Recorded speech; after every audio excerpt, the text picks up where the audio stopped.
Hi there. For today's reading activity, you are going to write 100 words. So right here I have some different categories to give you some ideas. So you could list 10 animals, 10 colors, 10 months, 10 sight words, 10 friends, 10 numbers, 10 snacks or foods, 10 places, 10 toys, 10 things you would find outside. So if you were to do this, you were to list 10 animals, 10 colors, 10 for each category, then that would equal up to how many words?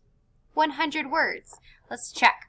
10, 20, 30, 40, 50, 60, 70, 80, 90, 100. The materials you're going to need are your journal and a pencil.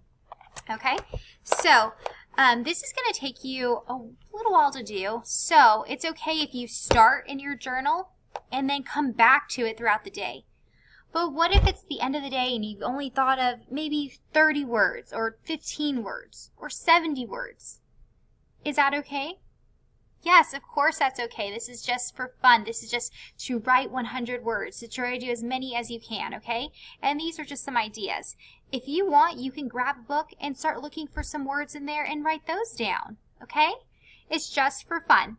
We're just celebrating the 100th day of school, and I thought it'd be fun to do a little 100-day reading activity. All right, I hope you enjoyed today's little activity, and remember, it's okay if you don't come up with 100 words, and it's okay if you don't turn this in until a little bit later. That's all right. Just take your time, do your best, and turn in what you can. All right, enjoy reading.